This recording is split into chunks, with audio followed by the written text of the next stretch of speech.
just a line to say I go over the top tomorrow. My company are in the first line of attack and hope to do great things. Naturally, we hope to come through all right, but someone's bound to go under, and it's the only way to end the war. It's a great thing to be in, and I'm glad our division is one of the first chosen to go over.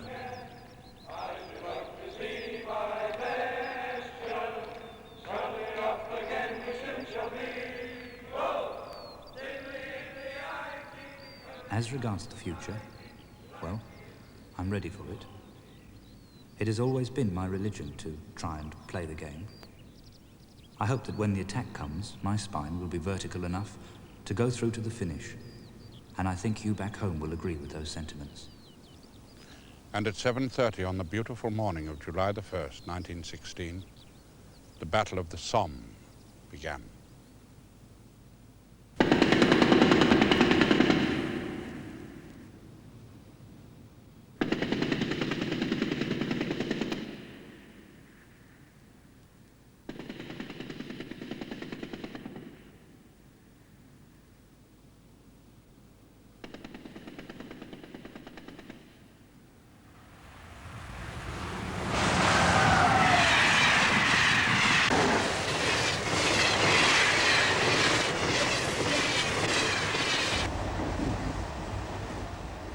If you take the train from Amiens to Arras across northeast France, you will pass through a region deeply linked by emotion and history with the people of Britain.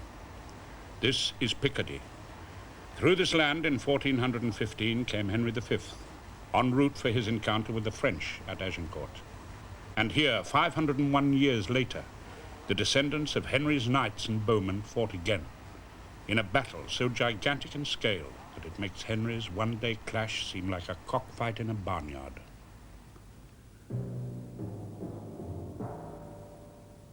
The Battle of the Somme lasted 4.5 months, from the 1st of July to the 18th of November 1916.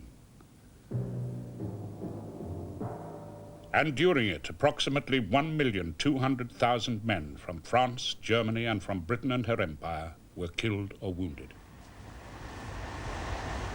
A traveller at ease in a comfortable express of French railways could be forgiven for not realizing that the innocent landscape through which he was passing once looked like the surface of the moon. What happened here must rate as one of the most monumental and significant battles of modern times, along with such names as Tannenberg, Passchendaele, Alamein, Stalingrad, Normandy. But there was something unique about the Battle of the Somme. All battles are tragic, but this one was particularly so, because it meant, at least for one nation involved, the end of so much innocence and so much hope. Among the soldiers of Britain and her empire who came marching here in 1916, there was a buoyant optimism, a crusading idealism, a genuine belief that something despicable and tawdry was to be swept from the earth, and they were to be the instruments of cleansing. And so these woods and roads behind the lines echoed with the songs that symbolized that buoyancy and that hope.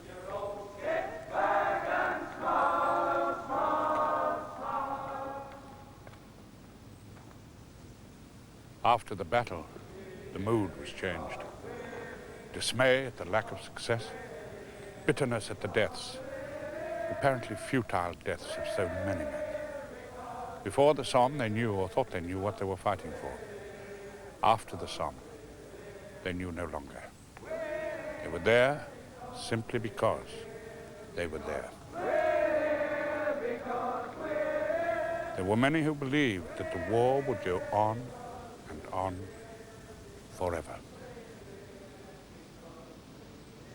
There is just one other dimension to this story. Disenchantment came very quickly to the British soldiers who fought here.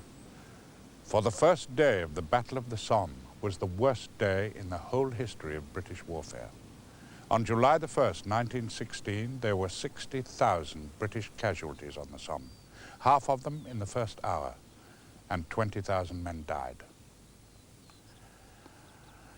What took place here is a classic example of what Winston Churchill was to describe as fighting machine gun bullets with the breasts of gallant men. Here the flower of the war generation fell.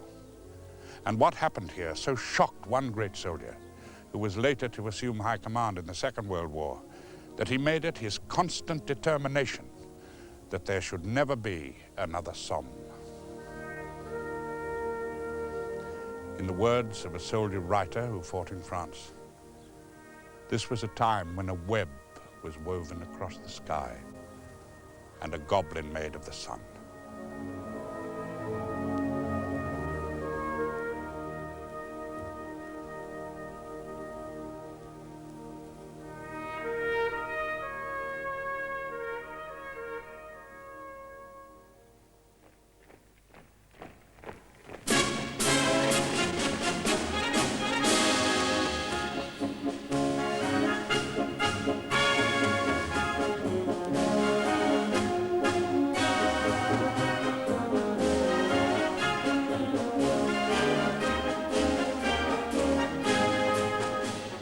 The story begins breezily in 1914. Men flocked in thousands to the colors, to have a crack at the Kaiser, to be in Berlin by Christmas, to impress their neighbors, to flutter the hearts of their girlfriends, to get out of their cramping routine lives, but also because they knew, quite simply, that what they were doing was for a king, a country, and an empire in which they totally believed.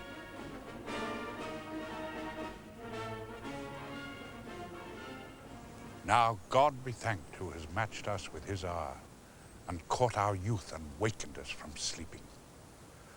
So wrote Rupert Brooke, Cambridge poet and athlete, who died in the war, not in action, but of blood poisoning. All the hills and vales along, earth is bursting into song. Oh, sing, marching men, till the valleys ring again. So wrote Charles Sawley, killed in action, Battle of Loos, October 1915. We are the happy legion, wrote Siegfried Sassoon, who fought on the Somme and later was to become one of the bitterest critics of the war. And when the summons in our ears were shrill, unshaken in our trust we rose, and then flung but a backward glance and carefree still, went strongly forth to do the work of men. So wrote William Noel Hodgson, lieutenant and bombing officer, 9th Devonshire Regiment, killed in action on the Somme on the first day, age 23. But graves in foreign fields were not in men's thoughts, as all over Britain the new recruits threw themselves into the soldier's life. I was only 16. The recruiting sergeant asked me my age, and when I told him, he said, "You'd better go out, come in again and tell me different." I came back, told him I was 19, and I was in. When I told my mother, she said I was a fool and she'd give me a good hiding. But I said, "I'm a man now. You can't hit a man." The whole empire was stirring. Australia, Canada, India, New Zealand, South Africa were rallying to the flag. Even little Newfoundland raised its battalion and sent it hurrying over to Britain. They were to be heavily involved in the first day on the Somme.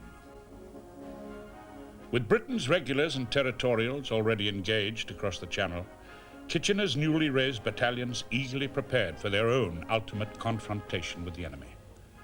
But the patriotic spirit had yet one other trick to play. Certain towns and cities, mainly in the industrial north and Scotland, raised their own battalions and offered them to the nation.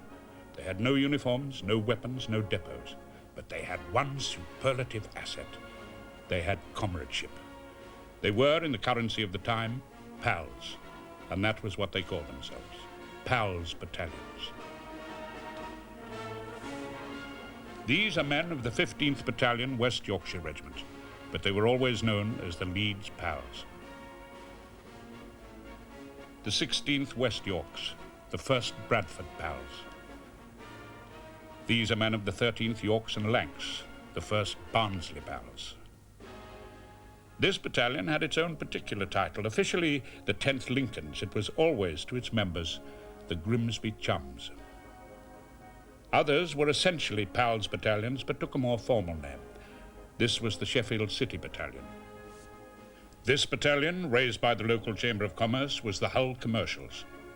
And the same volunteering spirit prevailed, with numerous local variations, throughout the mainland of Britain and in Ireland. It was indeed a marvelous idea. Friends going side by side to war. Members of the same community, the same factory, the same tennis club, the same football team, sticking together through thick and thin.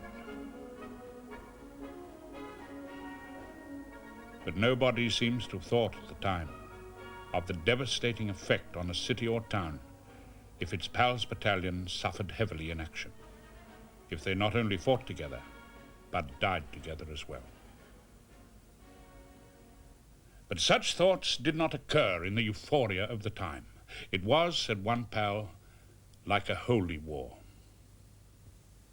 All the air was ringing with rousing assurances. France to be saved, Belgium righted, freedom and civilization re-won. A sour, soiled, crooked old world to be rid of bullies and reclaimed for straightness and decency.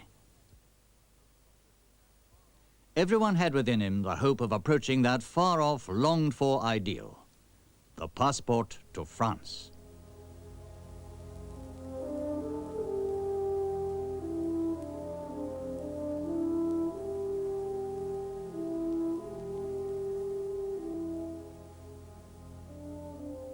And so they came to the Western Front. It stretched 450 miles from the Swiss frontier to the English Channel. It became a special private world which could only be understood by those who were there.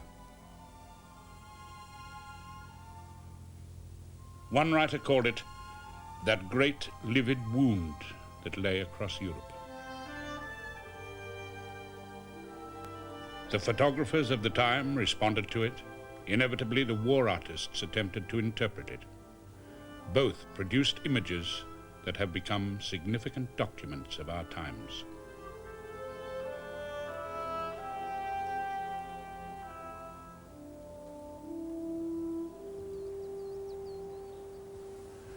And here at Vimy Ridge, just north of the great battlefield of the Somme, is a fragment of that Western Front, preserved as a memorial to the men who fought and lived here.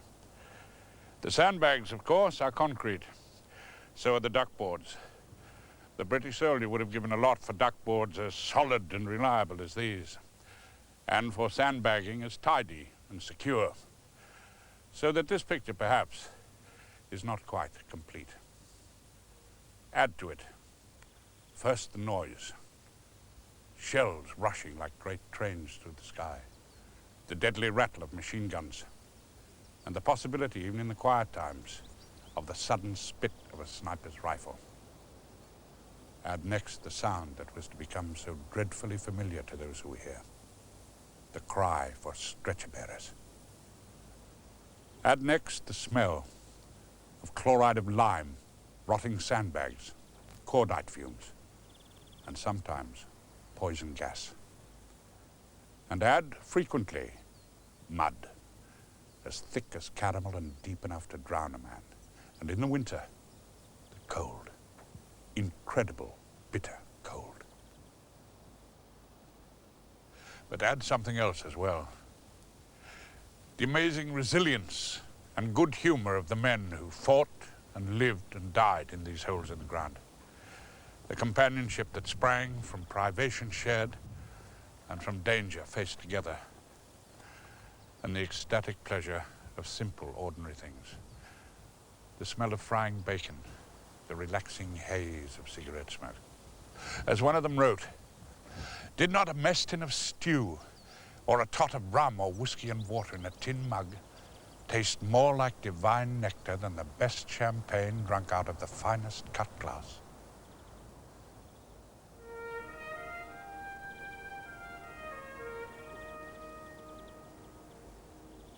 But no humor could disguise the fact that this was a killing ground, where men were kept month after month in inhuman conditions, compelled by the united wills of great nations to use every resource to outwit and kill each other. Men who in their ordinary lives, as one old campaigner said, had never even struck a child or kicked a dog.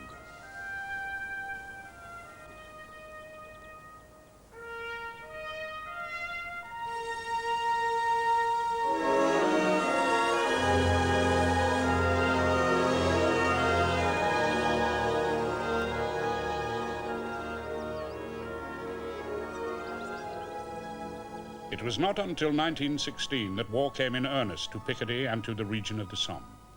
Formerly held by the French, this had been a quiet sector, a backwater. There was little evidence of active warfare. The trenches were, in the jargon of the time, cushy. But now, in 1916, the Somme was chosen as the setting for a great new offensive. The British and French would build up their strength here and attack side by side. As the British began to move south into Picardy in the early months of 1916, the pace of war began to quicken. The philosophy here, much favored by the French, had been live and let live.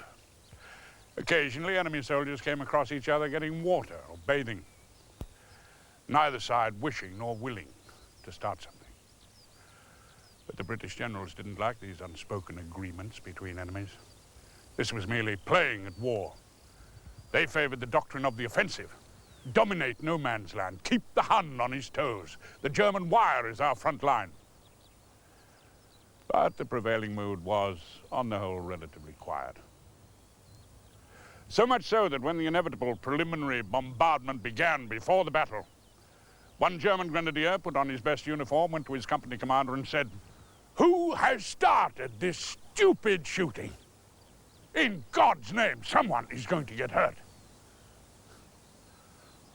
Indeed, British generals had every intention that someone would get hurt, particularly Germans. The generals who were to play the most important roles on the British side in this coming battle were Sir Douglas Haig, Commander-in-Chief, and Sir Henry Rawlinson, his commander on the Somme. Though often suspicious of their French allies, they gave the forthcoming joint attack their full support.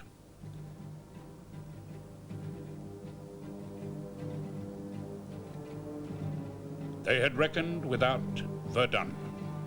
In February 1916, the Germans attacked this strongly defended city halfway between the Somme and Switzerland. The French fought back, and the Battle of Verdun became one of the unforgettable epics of the Great War.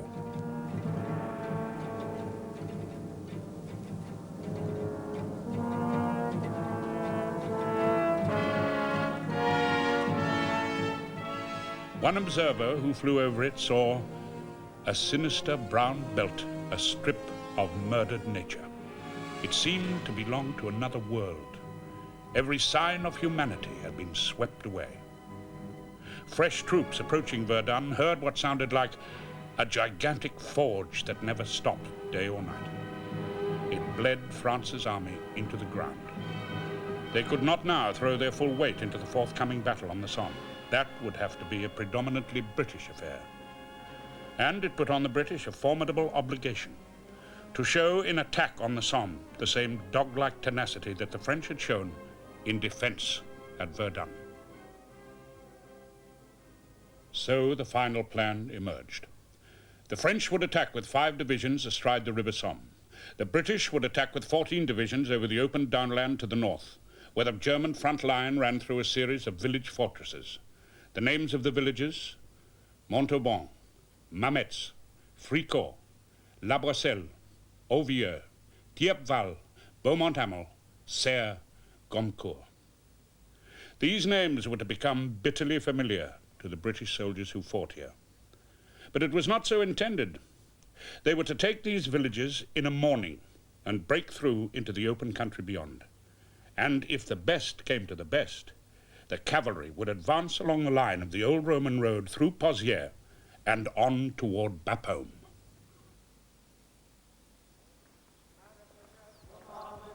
All through the spring and early summer of 1916, the British came marching to the Somme.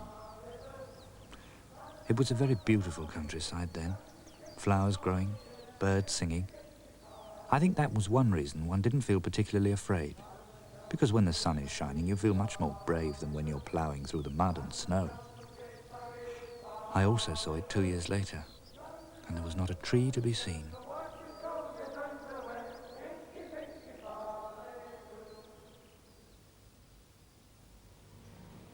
This little town, Albert, stood behind the center of the British lines here. It became for the Somme what Ypres was for the battlefields of Flanders, a base, almost a kind of capital. Countless battalions tramped through its streets on their way to the front. This great church, the Albert Basilica, became the supreme landmark of the Somme battleground. And this statue, the Golden Virgin of Albert, became a symbol, almost a mascot for the soldiers here. Struck by a German shell in 1915, it hung over the shell-damaged streets of Albert for 3 years. If it fell, the soldiers said, the war would end. It did fall in 1918. But it was from here that the Battle of the Somme, at any rate in its catastrophic early stage, was directed. The Chateau of Querrieux, 13 miles behind the British lines. It was to General Sir Henry Rawlinson, commander of the British Fourth Army of 400,000 men, that Sir Douglas Haig gave the responsibility of planning the opening attack. Rawlinson's headquarters were here. To begin with, the Somme was his battle. In the last weeks before the battle, this place swarmed with activity. Red-tabbed staff officers hurrying hither and thither. Haig or a posse of French generals arriving for lunch. Telephones ringing. Dispatch riders on roaring motorbikes rushing instructions to the forward headquarters controlling the 195 battalions of Rawlinson's army.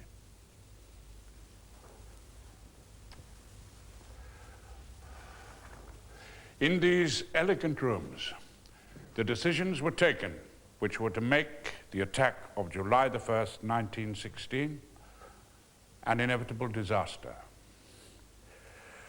The plan was basically very simple. There was to be an artillery bombardment of colossal intensity, lasting 5 days. It would annihilate all life in the German trenches. Nothing, said General Rawlinson, at a conference held here shortly before the attack, nothing could exist at the conclusion of the bombardment in the area covered by it. There would therefore be no need for the British infantry to rush the German lines. There would be no need for them to leave their heavy equipment behind.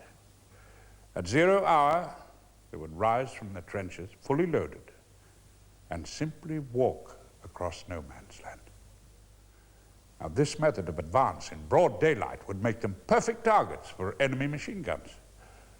But then the enemy machine guns would not be there. But the enemy machine guns would be there. The German trench system here was excellent.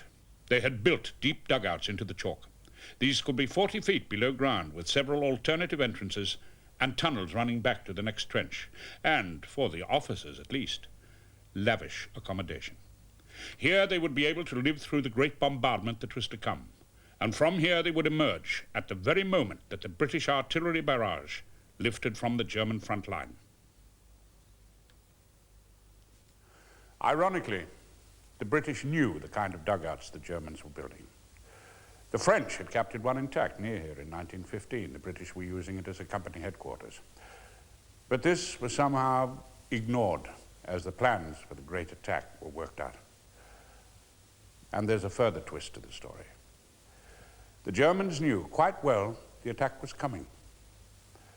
By observation, by routine intelligence, all Britain was alive with rumors of the great push, and by simple deduction. They knew the Allies were about to strike, but they did not know when. But this knowledge, too, was to be given them in the end. And then the bombardment began. There had never been a greater. It was planned to last 5 days, but the attack was postponed 48 hours because of bad weather, and so it lasted a full week. It was even audible in London. Watching it, men were awed by its power. Surely these shells would destroy the thick belts of barbed wire guarding the German trenches. Surely no one could live through this inferno. The whole air throbs with the sound. It seems to come in huge, sudden stabs. The Hun is getting it in the neck at last. It seems an extraordinary game. But the only thing to do is to go on and try and biff the Boche.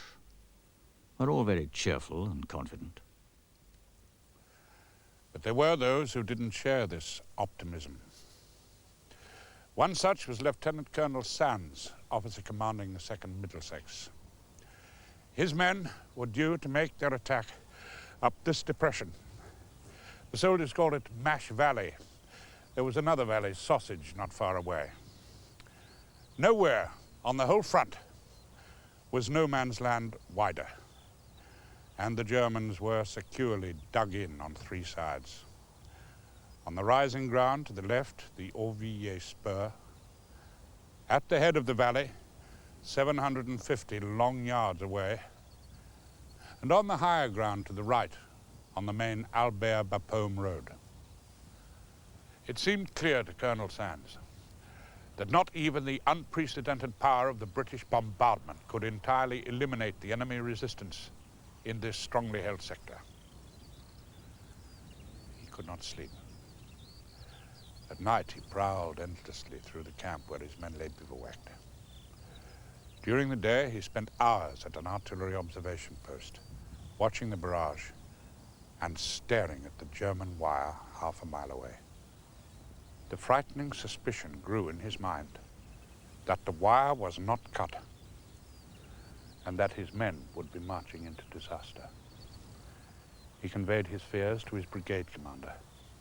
He was told to keep quiet. Had not the general officer commanding said that the wire would be cut? Had he not said nothing could exist at the conclusion of the bombardment in the area covered by it? Colonel Sands was to become one of the sadder casualties of the first day on the Somme.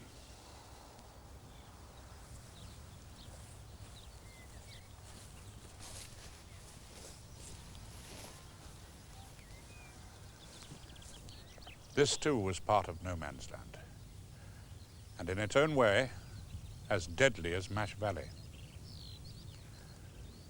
Across there, the British front line ran through Mansell Copse, where the Devonshires were dug in. Among the officers, the young poet, William Noel Hodgson. Their objective in the first assault was to be a heavily fortified stronghold in the German line, the village of Mametz. And there, at a particular point, the enemy had installed a machine gun in the village cemetery close by the crucifix. A colleague of Hodgson's, a young company commander, Captain Duncan Martin, an artist, had gone on leave shortly before the battle. He had taken with him a large-scale map of the area and had amused himself by constructing a plasticine model of the battlefield. And the more he looked at it, the more it seemed inevitable that that machine gun would play havoc with his battalion's advance. On his return to the front, he showed the model to his brother officers and told them what he feared would happen. As with Colonel Sands, Captain Martin's premonition was to become reality.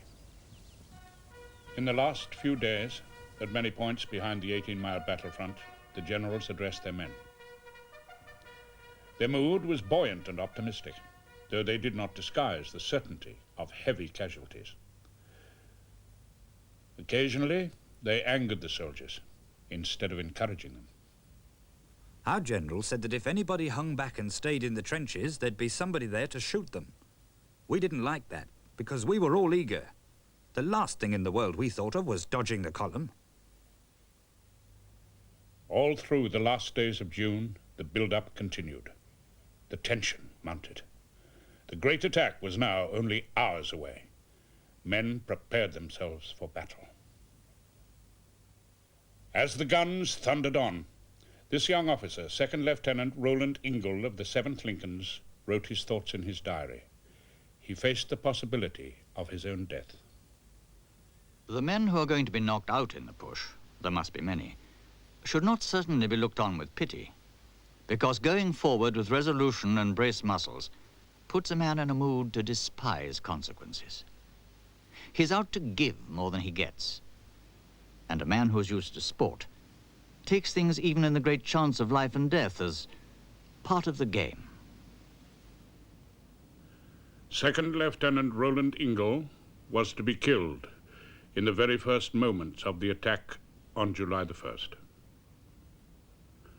But others viewed the prospect of battle in a different light.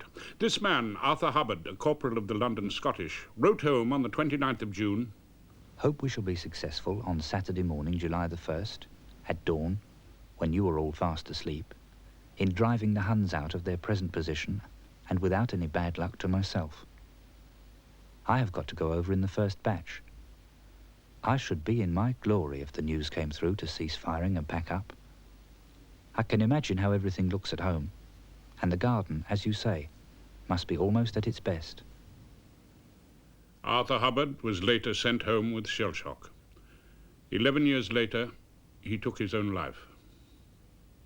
Opposite Mametz, in the trenches of the Devonshire Regiment at Mansell Copse, Lieutenant William Noel Hodgson, poet and bombing officer of the 9th Devons, and colleague of Captain Duncan Martin, wrote his last poem. I that on my familiar hill saw with uncomprehending eyes 100 of thy sunsets spill their fresh and sanguine sacrifice, ere the sun swings his noonday sword, must say goodbye to all of this. By all delights that I shall miss, help me to die, O Lord. Now, from their billet villages in the rear, the attacking battalions came marching up. We were massing to go over the top, fateful words for all infantrymen. We were intensely excited but quietly confident. The timid were less fearful, the bold more exultant, and all were thrilled and intensely alive on that evening of the 30th of June. No bands, no bugles, not even the raucous voices of sergeants as we moved off. At Senlis, the 1st Dorsets had a final meal together before the push. Imitating the well-known toast of their enemy, they rose and drank to Der Tag, the great day. The Newfoundlanders marched up from Louvaincourt. They had been popular here, and many local people gathered in the village street to wish them au revoir, with, says their official regimental history, doubtless many a silent prayer for their safe return. After the usual 200 yards of marching at attention, the commanding officer gave the signal to march at ease. Rifles were slung, and almost simultaneously, every officer and man in that long column broke into the well-loved strains of "Keep the Home Fires Burning."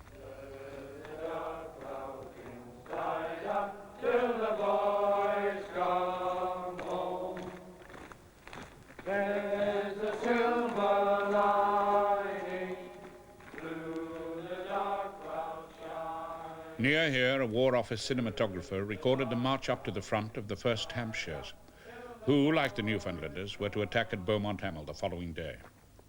Every single officer and 3 out of 4 men in this battalion would be killed or wounded next morning. Instinctively, in the presence of the camera, they turned in the kind of cheerful performance that would go down well on cinema screens back home. This was Tommy Atkins going happily to battle. San Ferrian, cheerio, chin chin, tickled to death to go. In fact, few felt heroic, but there was a certain exhilaration, and their companionship was strong. I have a lasting memory of the man who was closest to me as we marched.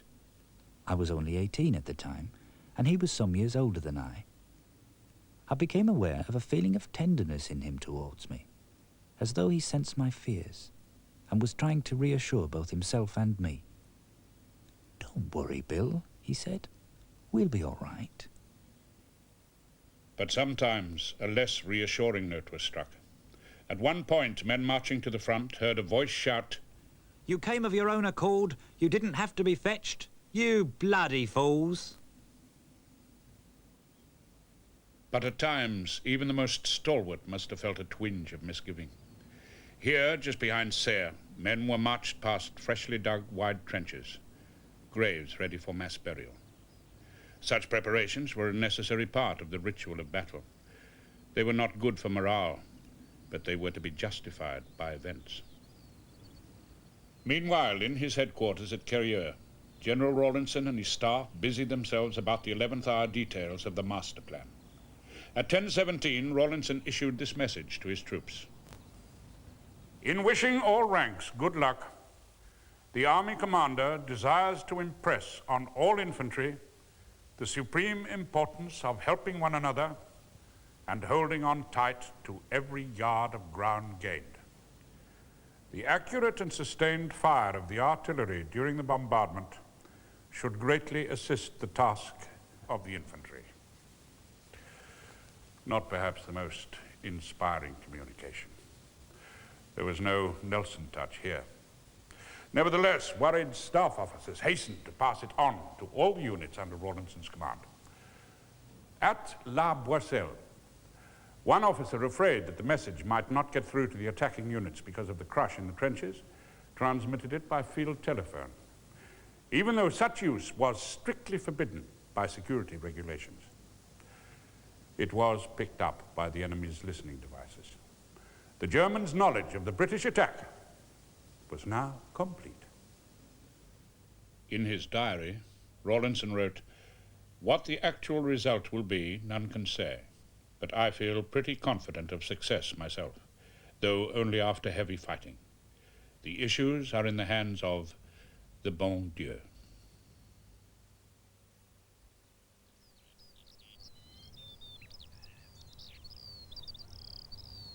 July the 1st broke fine and clear with just a hint of mist in the valleys. It was going to be a beautiful summer's day. The weather, wrote Second Lieutenant Siegfried Sassoon, was of the kind commonly called heavenly. The birds were singing. Many men recalled afterwards that even at the height of the battle, the larks were audible through the noise of the guns. It was really a pity to have a war on July the 1st, for in all my time in France it was the most beautiful day we had. The sky was cloudless and the sun shone. The skylarks were singing as they flew heavenwards. And unknown to them, thousands of our soldiers were on their way there too. All along the 18 miles of trenches, men prepared themselves for 0 hour. Some men managed to sleep, but for others, such relaxation was impossible. Now the men were ready, waiting for the crucial moment when their barrage would lift and give them the freedom of no man's land, where no one had walked in the open in broad daylight for nearly 2 years. That was the plan. That was the promise. In this frontline trench were men of the Accrington Pals and the Sheffield City Battalion. Their objective, the village of Sayre, just over the hill. They were soldiers of great pride and confidence, but they had heard disturbing stories of night raids on the German lines, which had found the enemy defenses secure and the enemy barbed wire intact. But information of this kind, running counter to the optimism prevailing at the time, had little chance of reaching battle headquarters. There was to be no change of plan. They were to proceed with the attack. They went through their final rituals. Bayonets fixed, they moved forward to the assault trenches. Not all men took it with such professional calm as these regulars of the Lancashire Fusiliers at Beaumont Hamel.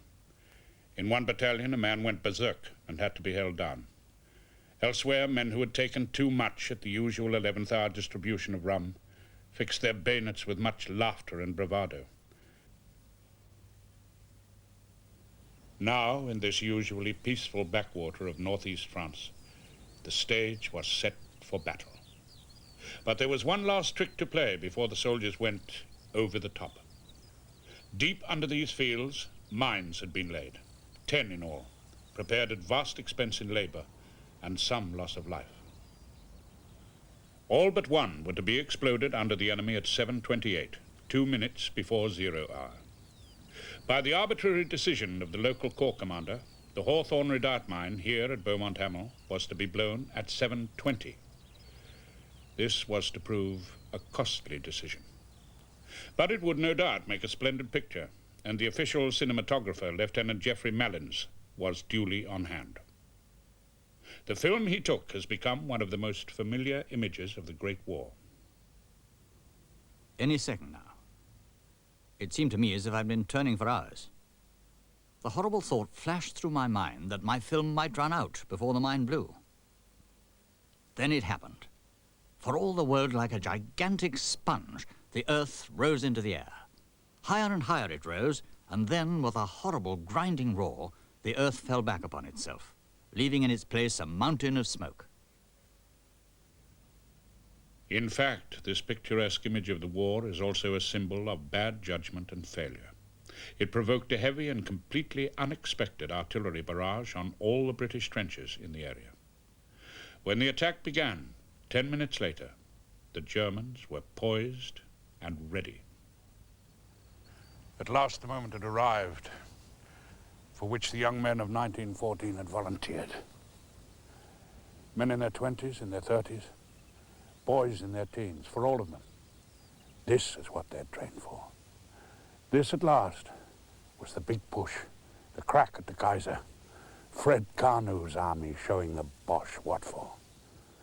Junior officers who might have been at school the year before stood looking at their watches, whistles in their mouths as the last seconds ticked away.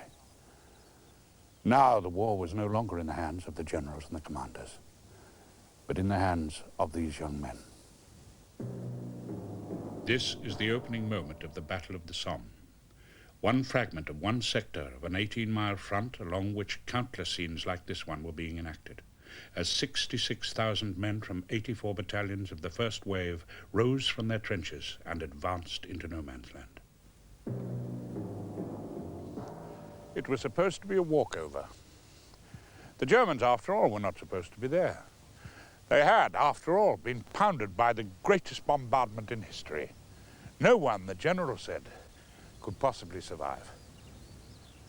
But deep in their dugouts, the Germans had survived. And at the instant that the last colossal bombardment lifted toward the German reserve lines, they swarmed up from their underground shelters. And they brought their machine guns with them. Up the hill marched row upon row of heavily laden soldiers, walking steadily, doggedly forward. One soldier later recalled, "At first we strolled along as though walking in a park. Then suddenly we were in the midst of a storm of machine gun bullets, and I saw men beginning to twirl round and fall in all kinds of curious ways as they were hit." Men suffered a whole range of emotions. Astonishment, anger, numbness, terror, disbelief. But the discipline held. They went on. In the excitement of the moment, some Germans stood on top of their trenches, regardless of their safety, to fire into the soldiers approaching steadily uphill. All along the British line, men could be seen throwing up their arms and falling. The advance crumpled. The waves of British infantry broke helplessly against the wall of the German defense. A young subaltern, Charles Carrington, who witnessed this first attack on the Somme, wrote that for the onlooker, battles of the First War were rarely spectacular. A great noise and a smoke cloud filled the valley, in which now and then one saw distant figures moving, aimlessly it seemed, like ants in a disturbed anthill.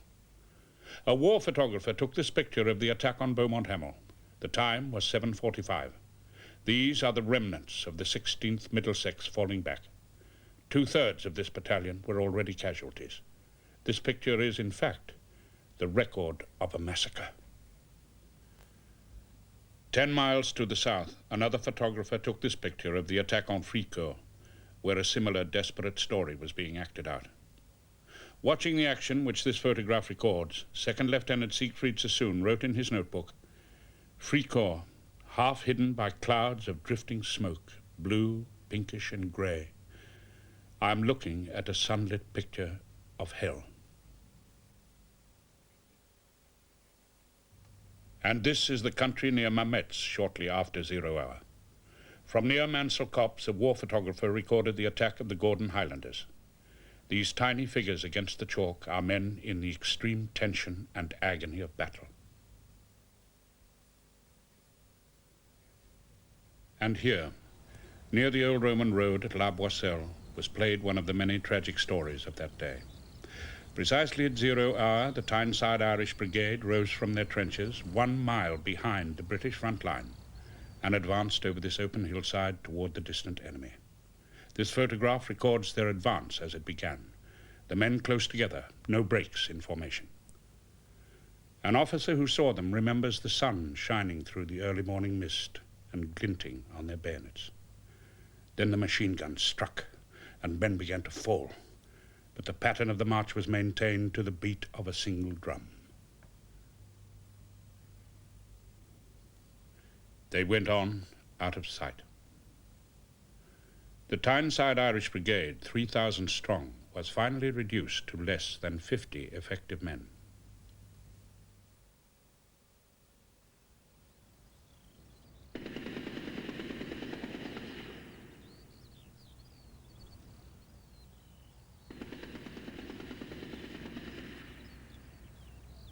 Everywhere between the British and German lines lay huddled khaki figures. Many of them, dreadfully wounded, slowly and helplessly died. Some of them crouched in shell holes, trapped between the fear of going back and being shot for cowardice and the fear of going forward to certain death. They were stunned by the savage, unexpected resistance. Of many battalions which fought here, it was to be said they were 2 years in the making and 10 minutes in the destroying. What, meanwhile, of the Newfoundland Battalion, who had marched singing from Louvencourt the night before? What happened to them on July the 1st came to mean so much to the people of that small colony that later they bought from the French that part of the battlefield where their soldiers were engaged. It has been preserved as a permanent memorial to these men. They were not in the opening assault. They waited in reserve trenches while the battalions of the first wave broke vainly against the uncut German wire. Then orders came from the rear for a second attack with 2 battalions in a further attempt to breach the enemy lines. They and the 1st Essex were ordered to advance. The regulars of the English battalion did so cautiously, advancing slowly through the crowded communication trenches toward the British front line. The Newfoundlanders, by contrast, impelled by the urgency of their orders, went straight over the top from their reserve lines.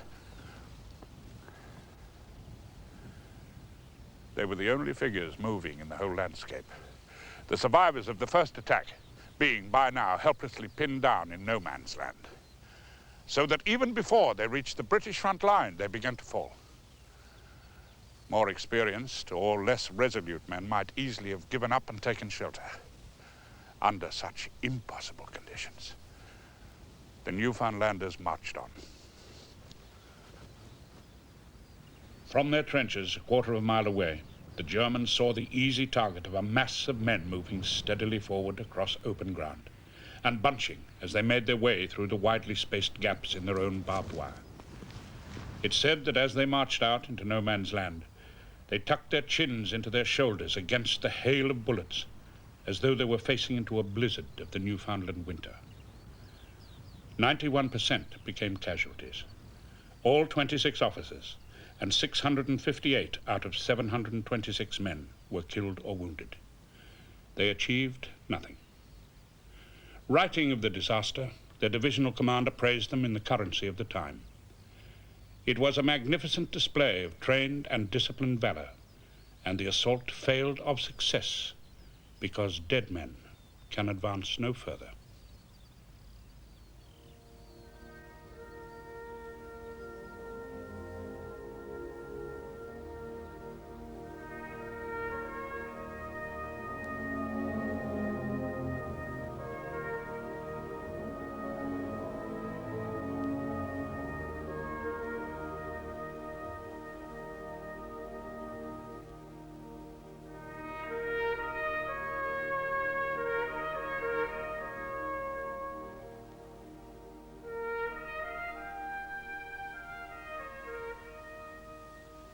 It was a day of much bravado on the British side.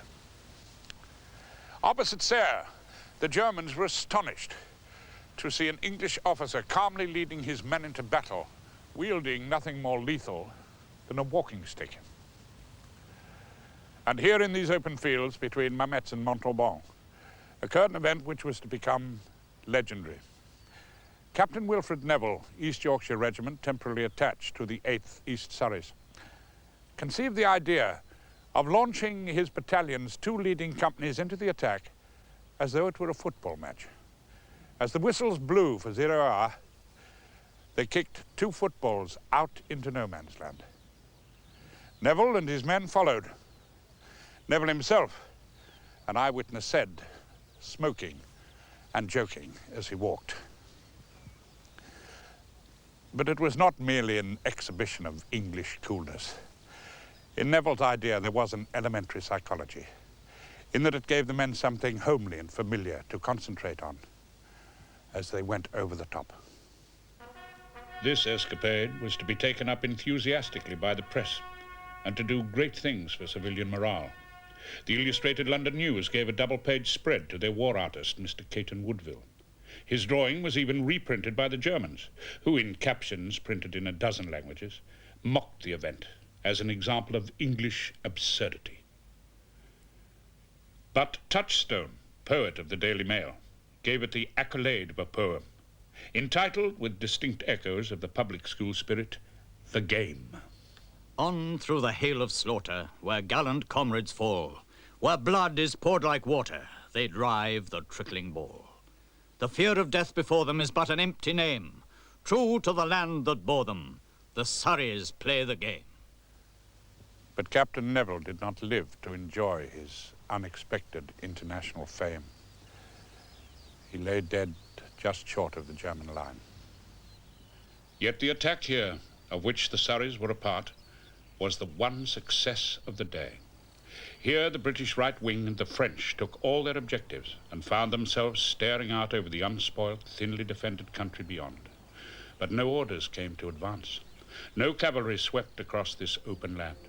It would later take weeks of bitter fighting to win what was there at that moment for the asking. But everywhere else along the front, it had been a day of almost unmitigated disaster. There had been great gallantry, and in some sectors deep advances into the German lines, on the strength of which certain divisions, like the Ulsters at Thiepval or the London Territorials at Gommecourt, would gain a heroic and proud reputation. But the upshot was the same. The enemy had thrown back the British attacks almost with ease. Meanwhile, in Mash Valley, Colonel Sands, who had stared at the enemy's barbed wire day after day, saw his battalion cut down. Himself wounded, he was evacuated to England. 2 months later, haunted by the belief that he should have done far more to save his men, he took his own life. At Mansell Copse, Captain Martin lay dead, killed by the machine gun under the crucifix, as he had predicted. Lieutenant William Noel Hodgson, poet, was also dead. At battalion roll calls that day, men listened with mixed emotions. There was grief at the death of friends, but the strongest feeling was bitter disappointment, for they knew now that the war would be long and hard. At Carrier that evening, Rawlinson had before him a confused but broadly correct picture of the day's events, except in one respect, the true number of casualties. He would live to fight subtler battles than this, would indeed become one of the more successful of that much criticized group of men, the generals of World War I. But this was not his hour. By any standards, it must have been, for General Rawlinson, a very disappointing day.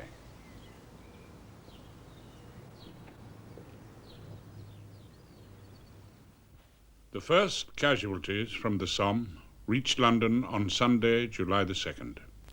These were not the worst cases. None were dangerously wounded. On the contrary, they were able to accommodate themselves in the Red Cross wagons, private motor cars and taxicabs without the assistance of doctors and nurses. Their spirit was magnificent. Full of smiles, they were in the jolliest of moods. Now we shan't be long, they said as they were whirled away to hospital. And the newspapers were equally optimistic. A success had been expected, a success was duly delivered. Now the Kaiser had been shown what for. Now, surely, we were on our way.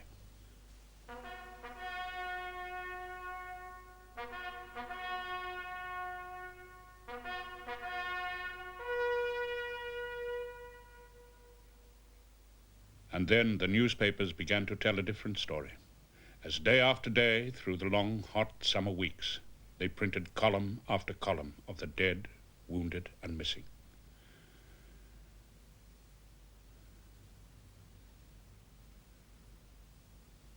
Now was the time of telegrams, of the drawing down of blinds, of streets, schools, churches, factories, clubs, plunged into mourning. Now the letters came from France in their thousands. I am thankful to say your son did not suffer. Your brother will be deeply missed by the officers and men of his company. Your husband was a good soldier and died doing his duty. And now those communities which had cheered their men to war in 1914 and 15 saw the other tragic side of the coin, as local pride turned overnight to local grief. There would never be any more PALS battalions. The whole idea had died in one day in Picardy.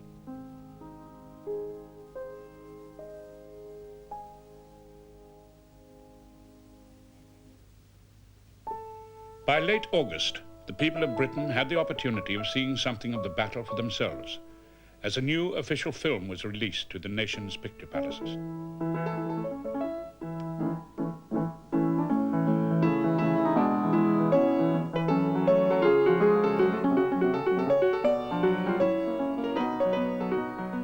The King commended the film. At its first showing, a message from the Minister of War, Mr. Lloyd George, was read out. This film's cause and purpose is that everyone at home and those abroad shall see what our men at the front are suffering for us. Herald the deeds of our brave men to the end of the earth.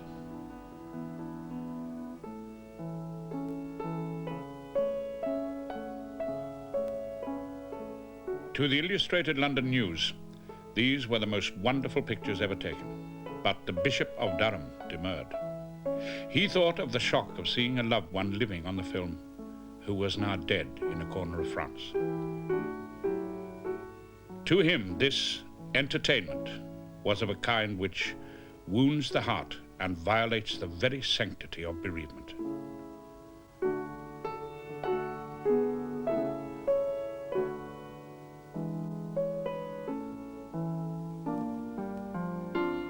Others applauded the appropriate and well-rendered music with which it was usually accompanied, although some disapproving voices complained of the showing of comedy films in the same bill.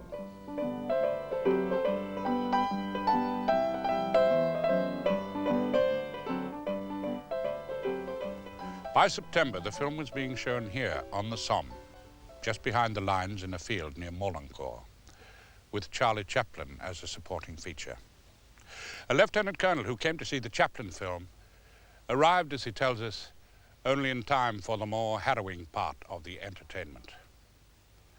He found it a most realistic and wonderful production, but, he added, it must of necessity be wanting, in that the battle is fought in silence, with the most unpleasant part, the machine gun and rifle fire, entirely eliminated.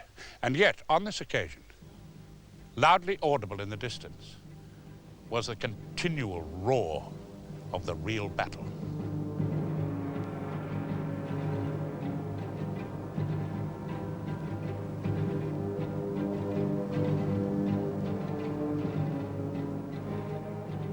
All through that summer, the battle ground on, through the autumn and almost to the edge of winter.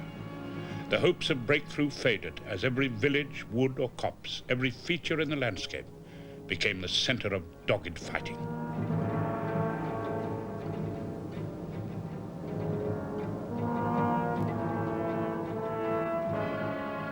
Now it was lead and iron against flesh, and there was no glamour in this confrontation.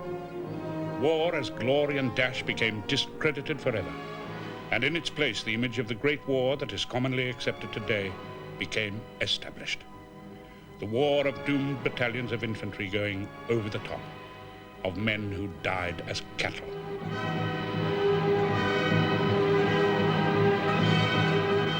This was not how the Somme began. Then there were real hopes of a rapid and glorious advance. Now the generals used a new word, attrition. They would fight forward inch by inch and yard by yard. They would wear down the German army, and they would accept the necessity of huge and continuing losses. Now new names began to make their impact on the battalions fighting here, like Delville Wood, which they nicknamed Devil's Wood because of its murderous reputation, or High Wood, which to the soldiers advancing painfully across the scarred plateau seemed like a dark cloud on the skyline. It is still dangerous to enter today. And near here in September, the British used an entirely new weapon, the tank. There was a flurry of hope. Surely this would end the war. The tanks brought only a brief success. The battle continued. Men coped as best they could with the inhumanity which surrounded them.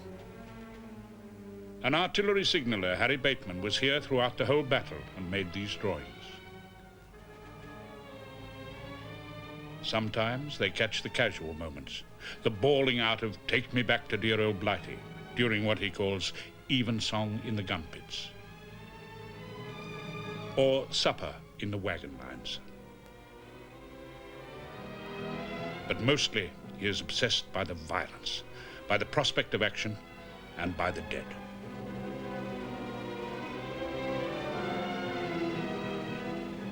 This picture is called "Getting the Dead for Burial," Thiepval Wood, 1916.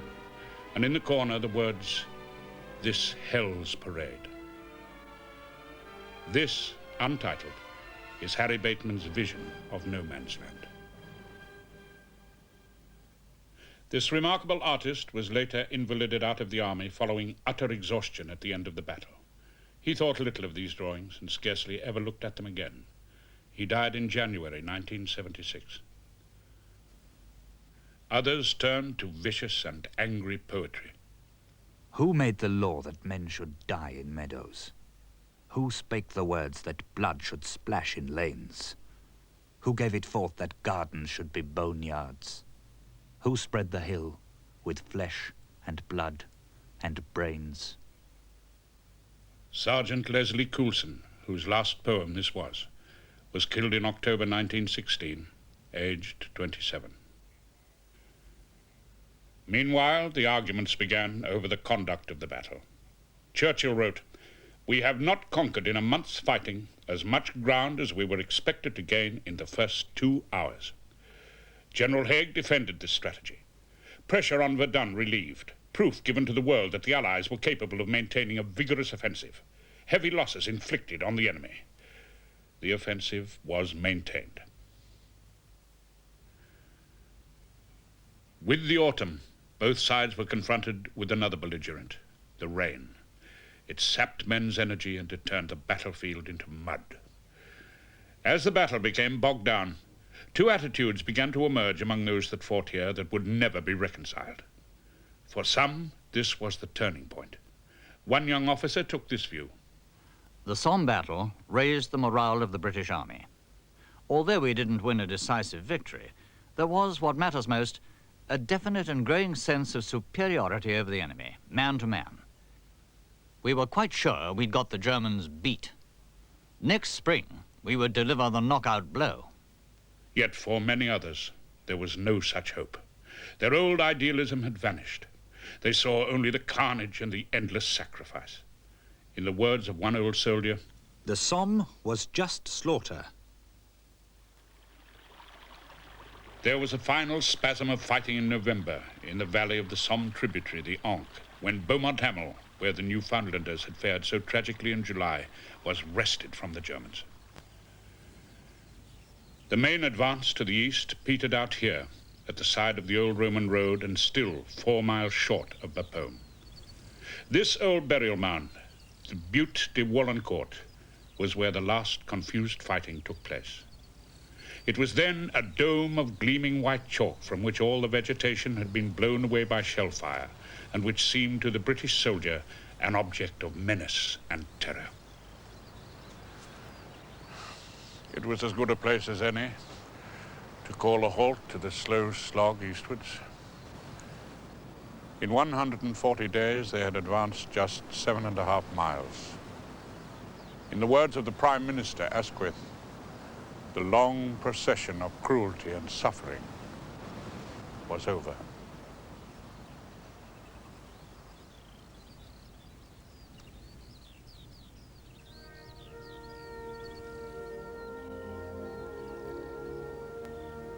The Battle of the Somme is commemorated by over 120 Commonwealth War cemeteries.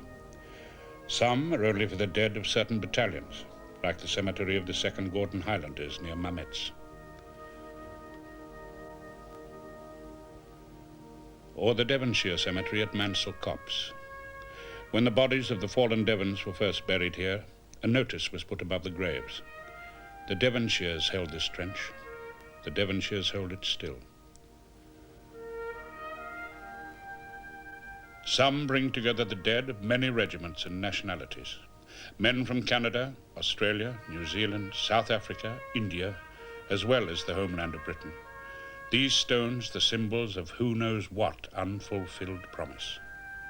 Yet here and there a name stands out.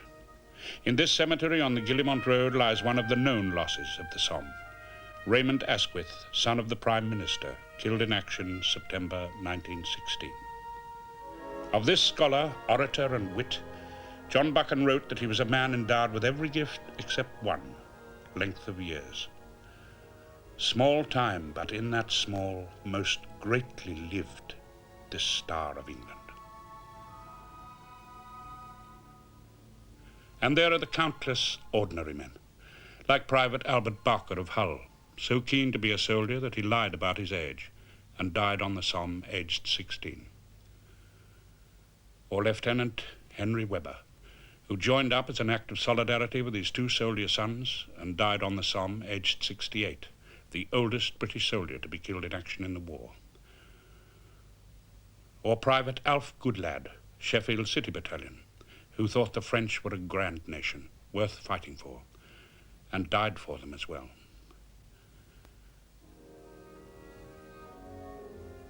And then there are the 73,000 missing of the Somme. Their bodies lost or blown to pieces by shellfire. Their names inscribed on this imperial arch at Thiepval. There are many French cemeteries here too, for Frenchmen died on the Somme in their thousands, in spite of their nation's greater sacrifice at Verdun.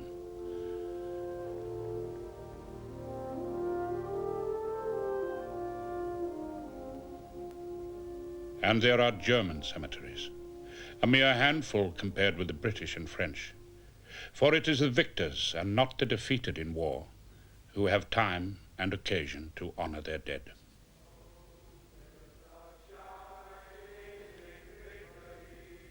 Late in 1916, a new song was being sung by the soldiers in France.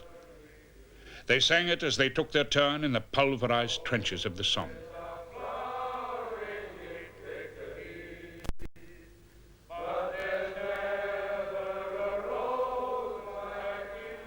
They sang it as they went off to other sectors, where other historic battles would be fought in 1917, with huge losses, some gains, much heroism, and more disillusion. They sang it with the same resigned cheerfulness, the same mixture of pride and cynicism with which they sang most of their songs in that war. 60 years after, a survivor wrote, "There can never be another war like the Great War, nor the comradeship and endurance we knew then. I think perhaps men are not like that now."